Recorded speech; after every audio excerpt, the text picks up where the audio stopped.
Assalomu alaykum. Kunning muhim voqealari tafsiloti bilan efirda xabarlar. Studiyada Hurmatay Nurmatova.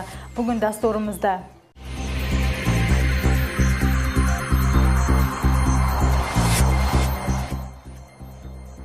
Qirg'izistonda oziq-ovqat ishlab chiqarishga halol sertifikat beriladi. O'shda ipotekaga berilgan uylarning birida bolalar maydonchasi yo'lga aylandi. Batkenning oq o'rigi pishib sotuvga chiqdi. Qirg'izistonda oziq-ovqat ishlab chiqarishga halol sertifikat beriladi. Tashabbusni Iqtisod ministrligi ko'tarib, hozirda qarorning loyihasi hukumat muhokamasida. Qo'llov topsa, ishlab chiqarilgan mahsulotlarni tegishli tarmoqlardan tashkil topgan komissiya tekshirib, mahsulot belgisini elektron bazaga tushiradi. Bu tovarni halol ekanligini tasdiqlab, xalqaro bozor talabiga moslashgan. Asosiysi, tasdiqlovchi guvohnoma tadbirkorlarning o'z ixtiyori bilangina olinadi. Hukumat o'lkada ishlab chiqarilgan oziq-ovqatlarga halol sertifikatini berish taklifini ko'tarishi bilan mahsulot sifatini yaxshilab, poraxo'rlikni oldini olishni ko'zlamoqda. Endi Iqtisod ministrligi bosh bo'lgan komissiya tarkibi tadbirkorlar mahsulotlarini nazorat qiladi. Agar ministrlik ishlab chiqqan qaror loyihasini hukumat ma'qullasa, tadbirkorlar halol belgisini o'z ixtiyori bilan olib, sotuvga chiqqan mahsulot xavfsizligiga kafolat beradi. Бирок ошол чаптаганда жана QR код система деп атпайсызбы, сотуу приложение. Ошондо бүт системасы жазылган. Каяктан келген мал, кайсыл өрүндөн, кайсыл мал союучу жактан союлганы. Ошол система менен электрондуу система мал союучу жактар менен ушу компания, мисалы колбасный цех болобу, туташылган договорлору болот. Halol sertifikati hozirda tadbirkorlarning ayrimlariga berila boshlab, talab mahsulot ishlab chiqargan ishxona sharoiti, xalqaro me'yorlarga to'g'ri kelishi kerak. Bu mutasaddi xizmatlar tomonidan nazoratga olinib, tasdiqlovchi guvohnomaga ular javobgar bo'ladi. Asosiy mahsulot belgisi yozilgan belgi elektron bazaga tushadi. Bu ittifoqqa a'zo 5 o'lka ichida foydalanilib, mahsulot halol ekanligi tasdiqlanadi. To'g'dan tushib ketgan, u qulab qolgan, muunib qolgan, qisilib qolgan, o'lib qolgan ошондой малдар болбойт. Бизге таза, ден соолугу таза, жаны бар кезинде союлган малдар деп биз толук болуудан үйрөтөбүз да. Halol belgisi bor mahsulot qanchalik darajada nomiga javob berishiga hech kim kafolat bermaydi, deydi Qirg'iziston musulmonlar din boshqarmasi. Shu sabab ishni avval qushxonalardan boshlab qassoblarni o'qitish kerak. Sababi halollik molni so'yishdan boshlanib, unda qanday qilib saqlashdan iborat. Masalan, mazkur ishxonada bir kunda qo'y echkini 1000 tagacha, qora mollarni esa 100 tagacha so'yish mumkin. Жалпы ушунда экспорт кылыш үчүн көп түрдө көп салмактуу продукцияны партия кылып отправка кылыш үчүн ушу фермерлер ирелешиш керек, чоңоюш керек, биргелешиш керек. Ошол жерден бир сапаттуу, бир өңчөй шартта түзүлгөн малды, бир шартта кароодон өткөрүлгөн малды муну сөзсүз түрдө жөнөтүүгө жеңил болот. Halol belgisini Iqtisod ministrligidan ilk marotaba mazkur ishxona olgan. Sharoitlari ham ittifoq talablariga moslashtirilib, birinchi marotaba arab amirliklariga mahsulot eksport qilinmoqda. Hayvonlar o'lka hududlaridan shartnomasi sotib olinadi. Agar loyiha xalq vakillari tomonidan qo'llansa, aholining mahsulotga qarata ishonchi yanada ortishi mumkin, deyishadi mutaxassislar. Madina Ulug'bek qizi, Gulzora Baqayeva, Azamat Imanov, Intimaq, Bishkek. Janub va shimolni birlashtirgan muqobil yo'lni qurish ishlari birinchi fazada 50% yakunlandi. Hozirda 3-fazaga bo'lingan yo'lning ikkinchi bo'limida qurilish ishlari qizg'in bormoqda. Jalolobod Taranbazar uchastkasida asosiy asfalt bosish ishlari bitib qolgan. Reja bo'yicha 2018-yilning noyabr oyiga birinchi faza to'liq bitirilib, foydalanishga topshiriladi.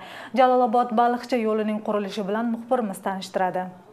Shimoliy janubiy muqobil yo'lning qurilishi bu yildagi yog'ingarchilik sababli bir oy kech boshlandi. O'tgan yilning mart oyida ish boshlagan bo'lsa, bu yil aprel oyiga to'g'ri keldi. Lekin bu qurilish o'z vaqtida bitishiga ta'sir ko'rsatmaydi va 2018-yilning noyabrida rasmiy foydalanishga berilishi ko'zda tutilgan. Kunga 22 kilometr bosildi nижний слой. Bo'lsa, buna 1-2 kunda putsok, verkniy sloyga kirishamiz, yani verkniy sloyni boshlaymiz. Plan bo'yicha, o'sha buyursa bitiramiz. Hozir mazkur yo'lning birinchi fazasidagi ishlarning yarmi bajarildi. Jalolobod Kazarman va Qizil Jildiz Aral uchastkalarida asfaltning asosiy bosqichi to'shalib bitgan. Jalolobod Kazarman uchastkasi 142 chaqirimni tashkil qilib, qurilishi 2018-yilning noyabr oyida yakunlanadi. Hozirda ustki asfalt to'shalib, trotuar va yo'l belgilari o'rnatish kerak.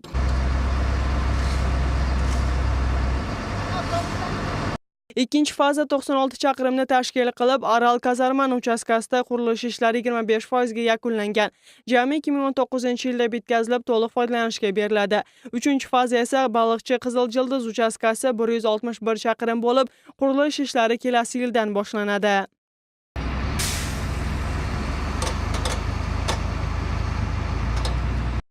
Muqobil yo'lning 340-chaqirimida o'lkadagi eng katta tunnel qurilmoqda. Uning uzunligi 3750 metr, balandligi 2500 metrni tashkil qiladi. Hozirda tunnelni qazish ishlari 700 metrga yetgan. U yerda tuproq yumshoqligi va suv chiqqanligi uchun ish biroz sekin olib borilmoqda. Qattiq paroda keldik. O'shaning uchun men o'ylayman, mana bu yil o'sha jetib olsa, naqdchilik kutib. Bu vaqtgacha yangi qurilayotgan yo'llarning sifati bo'yicha kamchiliklar bo'lganligi sabab qurilish ishlarining sifatiga ahamiyat qaratilmoqda. Buning uchun maxsus laboratoriya ham ishlaydi. Unda asfalt betonlarning chidamliligi va tarkibi nazorat qilinadi. Beton tekshirish uchun bizda 7 kunlik, 28 kunlik pishqitib olinadi. Sодержание deb qamtilgan, emne qamtilgan, bitum qancha qamtiladi, agregatlari o'shalar tekshiriladi. Yo'lning hududlar aloqasida ahamiyati katta bo'lib, undan bir kunda 3500 mashina o'tishi mumkin. Ayni damdagi Dovondagi yo'ldan esa 460 mashina o'tadi. Aniqroq aytganda, Bishkek-O'sh yo'liga kuch kelib, agar yangi yo'l foydalanishga berilsa, Jalobod-Bishkek-Baliqchi yo'liga nisbatan 330 chaqirim qisqaradi. 2 yil bo'ldi ishlaganman, 2-yil. O'zim shu liviler atam. Yo'lni urinlarini chiqarib Yo'lning qurilishiga jami 855 million dollar sarflanadi. Qirg'iziston Xitoyning Eksim bankidan 400 million dollarni 20 yilga imtiyozli kredit qatori olgan. Birinchi faza qurilishi Xitoylik bank bergan kredit asosida to'liq bitkaziladi. Keyingi fazalarga chet davlatdan sarmoyadorlarni jalb qilish bilan birga hozirda qurilish kompaniyasini tanlash ishlari olib borilmoqda. Keyin esa 3-faza qurilishi boshlanadi. Bo'shdagi Avitsina 20B uyining yashovchilari uyining hovlisiga bolalar maydonchasini qurib berishni talab qilishmoqda. Bugungi kunda bolalar o'ynashiga moslashgan joy mashinalar kirib chiqadigan yoki avtoto'xtash joyiga aylangan. Mashinalarning tinimsiz qatnovi sababli uyning yashovchilari farzandlarini tashqariga chiqarishdan ham xavotirlanishadi. Shuningdek, u yoq bu yoqqa qatnagan transportlar changlari uylarga kirib yoqimsiz holatlarga sabab bo'lmoqda. Bunga tegishli xizmat vakillari qanday fikrda, navbatdagi lavhada ko'rasiz. Hududdagi ko'p qavatli 4 uyga birgina yo'l bilan kirish mumkin. Yo'l aslida Avitsina 20B uyining hovlisi. Loyiha bo'yicha bolalar maydoniga loyihalashtirilgan. Yo'l uchun ajratilgan yerni xususiy tadbirkor to'sib, egallab olgan. Shu sabab 4 uy yashovchilari mazkur maydondan o'tishga majbur. Qadratchi kelayotgan yo'l naraqa 4 metr chiqadi degan. 4 metr beramiz degan. Qancha dag'im biz o'zimizni aqchabizga olyapmiz-da. Hozir bu aqchalarga boshqa jaqdan аябай жақсы шарттагы үйлөрдү алганга болот да. Бир гана бизге мындай бир мөөнөтү менен гана төлөгөнүбүз эле болбосо, ошондой бир шарттарды түзүп берсе деген өзүбүздүн талаптарыбызды коюп.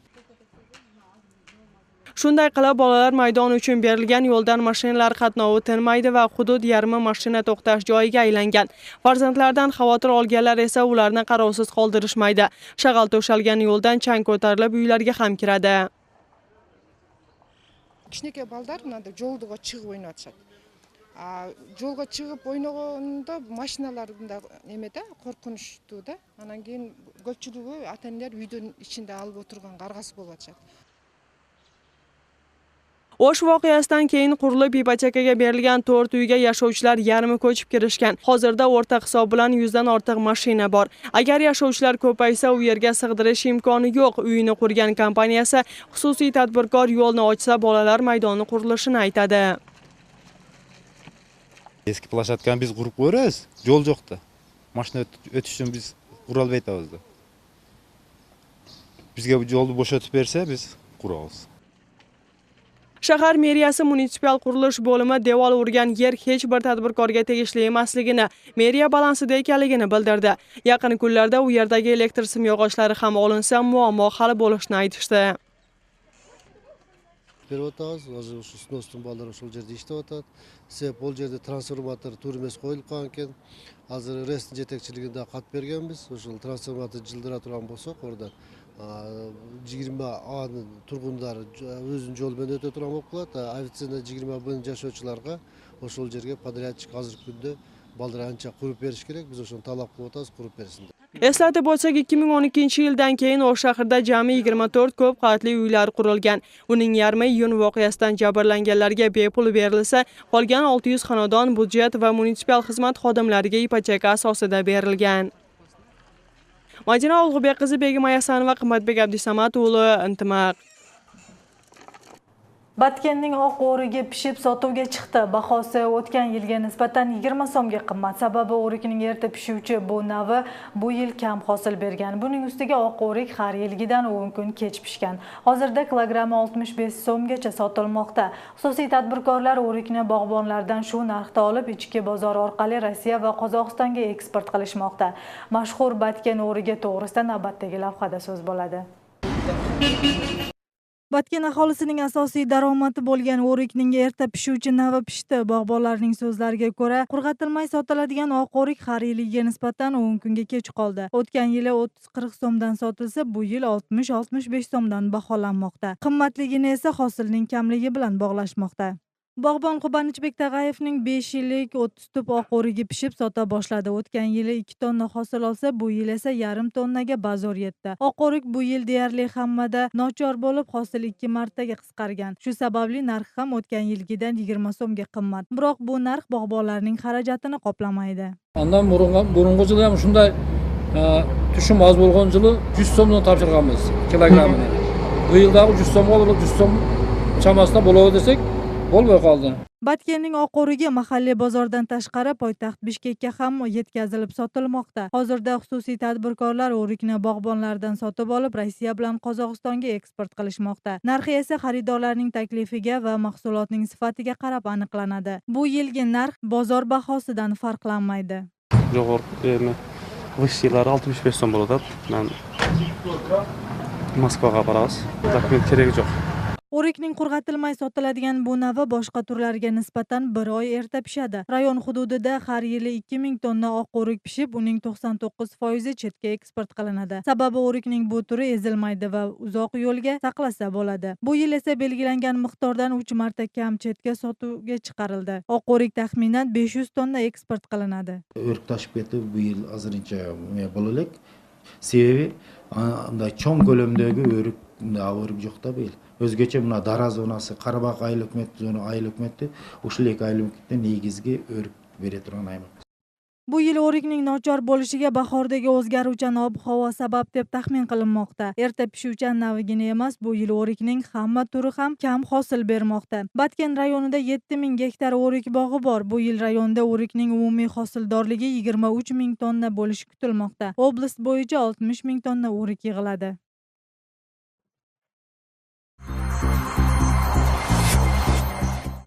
Dasturimizning ikkinchi qismini boshlaymiz. Avval uning qisqacha mazmuni bilan tanishib oling. Yangiliklarni esa qisqacha reklama va e'lonlardan so'ng davom ettiramiz. Bizdan uzoqlashmang.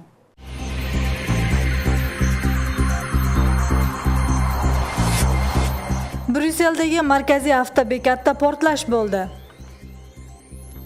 O'shdagi yoshlik lageri bolalarni qabul qila boshladi. Qadr tuni 22-iyunga o'tar kechasiga to'g'ri keldi. Qanday kutib olsa bo'ladi?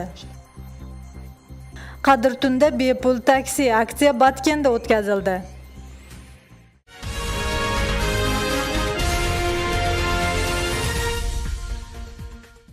Dasturimizni davom ettiramiz. O'shdagi yoshlik lageri bolalarni qabul qilishni boshladi. So'nggi 6 yildan beri bu yil maktab o'quvchilari 2-marta qabul qilinadi.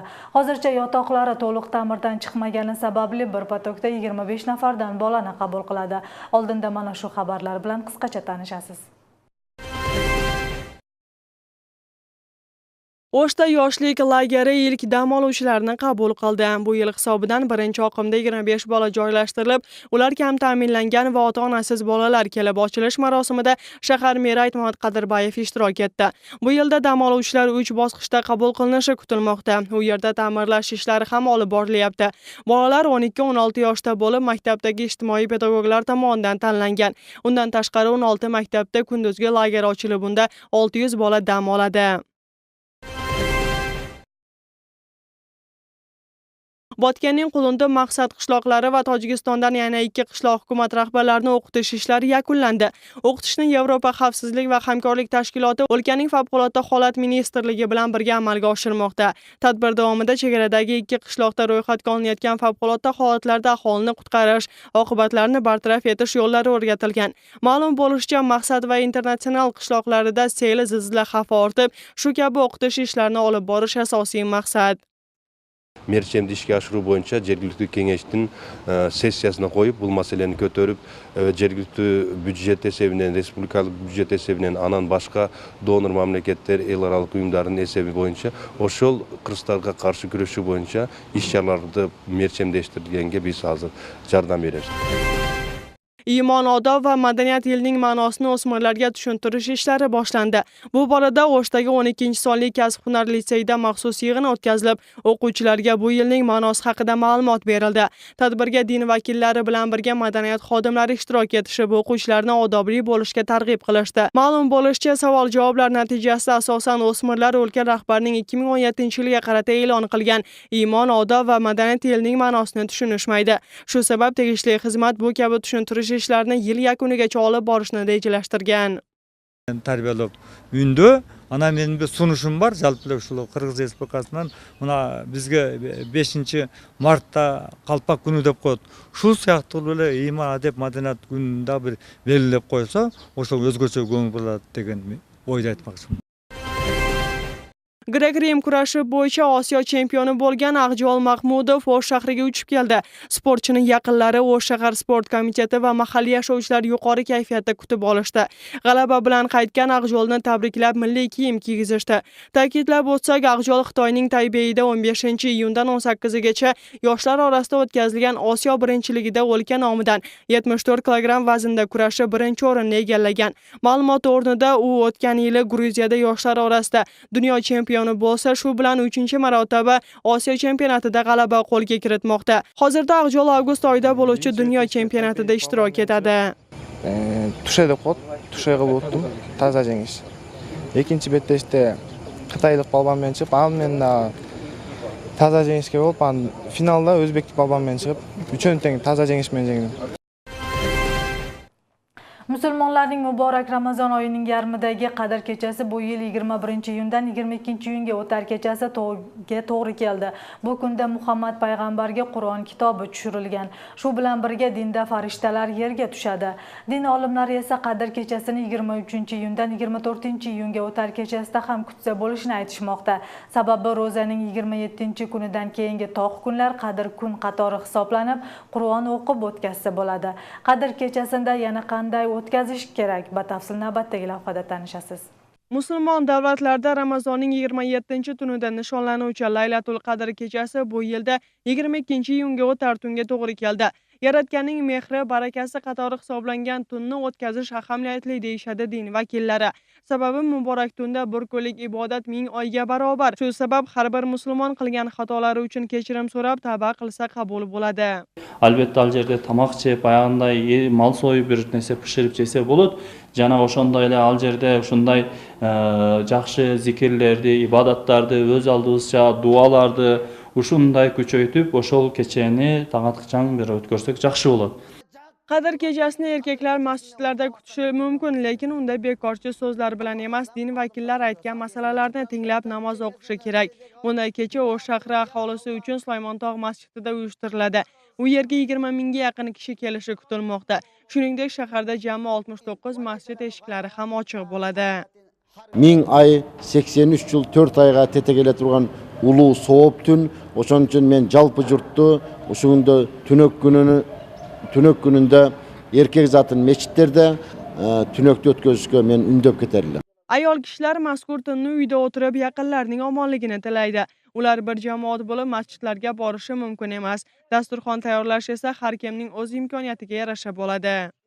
Ömürlük jarının, baldarın artından akpatasını tilek kılıp otursa, en mundayça aytkanda jakşı eneler, şariat oşol eneler desep kalat.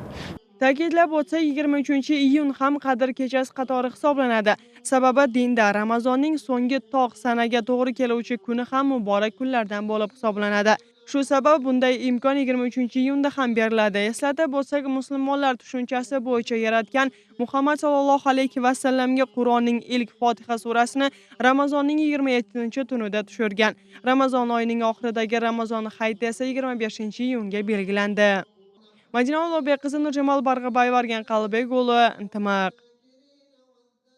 Qadr kechasida manzilinga bepul yet. Bu safargi aksiya jamoat transportlarida emas, xususiy taksilarda uyushtirilgan. Bepul xizmat ko'rsatish Batkenda birinchi marta bo'lib, yo'lovchilarga kutilmagan sovg'a bo'ldi. Uch qishloqning yashovchilari o'z manziliga bepul yetib, haydovchilarga minnatdorchilik bildirishdi. Sababi aksiya xususiy taksilarning tashabbusi edi. Batafsil navbatdagi lavhada tanishasiz. Muborak Qadr kechasi kunida Botken shahrining Ko'ktash, Shaxtatir va Oqsoy qishloqlarida taksi haydovchilari bepul xizmat ko'rsatishdi. Unda jami 30 taksi haydovchisi kuni bo'yi faol bo'lishdi. Tashabbus haydovchilar tomonidan qo'lga olinib, chiqimlarni o'z hisobidan to'lashdi. Bugun Qadr tunga bog'lanishdi. Oqsoy, Shaxtatir, Ko'ktash, Uchtepa ayollarni aksiya yurgizib o'tamiz. Soatdan kechgacha tashish. Har kim o'zi benzin qo'yadi. Misol uchun men bugun 600 ga benzin qo'ydim. O'shal tugungacha ado qilaman. Tugungacha ellar tashiymiz. 3 qishloqqa marshrut reyslari uyushtirilmay, bir kishi uchun yo'l haqi 100 so'm. Xususiy mashinalarda bepul xizmat ko'rsatilishi yangilik bo'ldi. Mahalliylar avval hazil deb qabul qilishgan bo'lsa, o'z manzillariga yetganda bunga amin bo'lib minnatdor bo'lishdi. Ular qatorida To'rabay Saparbayev 80 yoshida bu kabi aksiyada birinchi marotaba duch kelganligini aytadi. Yaxshi samolik o'ylasanglar, o'ylagan maqsadinglar Alloh taoladan ne o'y fikringlar bo'lsa Alloh taolo qabul qilgan bo'lsin. Belki'den emniyet haksız deb so'rasak, Orozog'a qarata bugun Qutman kuni ekan deb. Shu biz bilmay chiqamiz. Botken Oqtatir oralig'i 60 chaqirim bo'lib, avtomobillar hajmiga yarasha 500 so'm atrofida yonilg'i mo'i uchun sarflashadi. Ularning bir kunlik daromadi esa 800 so'mdan 1000 so'mgacha yetib, muborak kunda qilgan xarajatlardan rozi. Taksilar bari turibdir. Aksiyada o'tgan biz tomoshalar qaytayotganda o'ylaganmiz-da. Qarasak bari jazolashib emet. Rahmat, shu ishlaring olsun taksichilardan. Ramazon oyida o'lkaning bir necha hududlardagi jamoat transportlarida yo'lovchilarni bepul tashish aksiyalari o'tkazilmoqda. Unda ayrim qatnovlardagina ikkitadan marshrut haydovchilar xizmat ko'rsatishgan. Bu yil Ramazon oyida Botken obasidagi jamoat transportlarida ham bu kabi aksiya davom etmoqda. Dasturimizda xalqaro xabarlar bilan davom ettiramiz. Bryussel avtobekatida politsiya portlash deyilgan voqeani tekshirmoqda. Video nazoratdagi tasvirlarning birida 2 metrga yetmagan quyuq tutunni ko'rish mumkin. Bryusselning harbiylari avtobekat binosida xudkush kamarini taqib yurgan shubhali kishiga o'q otgan. CNN telekanali bilan NBC News radiosi gumondor yo'q qilinganini bildirishmoqda. Armiya va politsiya qismlari vaziyat nazorat ostida ekanligini ma'lum qilishdi. Belgiyaning poytaxti Bryusseldagi bunday voqealar ko'pchilikni e'tiborini tortdi. So'nggi yillarda Yevropaning boshqa shaharlarida portlashlar uyushtirilib, hujum qilgan bir nechta terrorchi mana shu Bryussel bilan aloqada bo'lgan. Jurnalistlar Bryusselni Islom davlati ekstremistik guruhining fransuz tilli bo'limining markazi qatori hisoblashadi. Bu xalqaro terror guruh Parijda va Bryusseldagi qonli hujumlar uchun javobgarlikni olgan. Rossiya prezidenti Vladimir Putin rejissyor Oliver Stone'ga Suriyadagi rus aviatsiyasi deb ko'rsatgan kadrlar haqiqatda 2013-yili Afg'onistonda tasvirga olingan amerikalik video bo'lib chiqdi. Bu haqda Conflict Intelligence Time mustaqil tekshiruv guruhi bildirdi. Putin bilan intervyu serialida Rossiya prezidenti Stone'ga mobil uskuna orqali Suriyadagi Rossiya uchuvchilarining ishi to'g'risidagi videoni ko'rsatadi. Haqiqatda kadrlarda Apache Amerika vertolyotlarining Afg'onistondagi harakatini ko'rsa bo'ladi. Keyinchalik bu video Donbassdagi Ukraina uchuvchilarining ovozi bor ekanligini bildiradi mazkur tekshiruv guruhi. Stone'ning 4 serialli Putin intervyusi hujjatli filmi Rossiya prezidentining suhbatidan iborat. Rejissyor umumiy 20 soatli intervyu yozgan. O'tgan dam olish kunlari Portugaliya o'rmonlaridan yong'in chiqib bir nechta hududlarga xavfli bo'lmoqda. Hozirda yong'in aholi punktlarini qopladi. Bugungi kungacha yong'inda halok bo'lganlarning soni 64 kishiga yetdi. Tabiiy ofatga qarshi hukumat vakillari imkoni boricha kurashmoqda. Portugaliyaning o'rmonlardan tarqagan yong'inning oldini olish ishlari davom etmoqda. Hozirda yong'in uylarni qoplamoqda. Tilsiz yovdan jiddiy jabrlangan La Risiera shahridagi uylar kulga aylandi. 1991-жылдан бери бул жерлер коопсуз тынч аймак болчу. Районго көрк берип турган токойлор мына мынтип баары күлгө айланып жатат. Аймак толугу менен күйүп жок болуп баратат. Eslatib o'tsak, ushbu yong'in o'tgan dam olish kuni yuzaga kelgan havoning keskin tarzda isib ketishi oqibatida to'satdan tushgan chaqmoq ushbu halokatning sababi bo'lgan. Bugungi kunda tabiiy ofatdan 64 kishi halok bo'ldi. Hozirda hukumat nazoratga olib tez tarqagan yong'inni to'xtatishga harakat qilmoqda.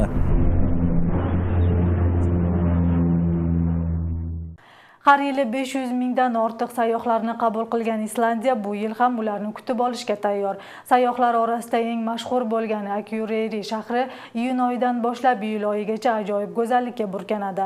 Bu oraliqda shaharda tun yarmida quyosh chiqishini ko'rsa bo'ladi. Islandiya shimolidagi Akureyri shahri sayyohlar ko'p keluvchi hududlardan biri. Shahar orolda kattaligi bo'yicha 2-o'rinda turadi.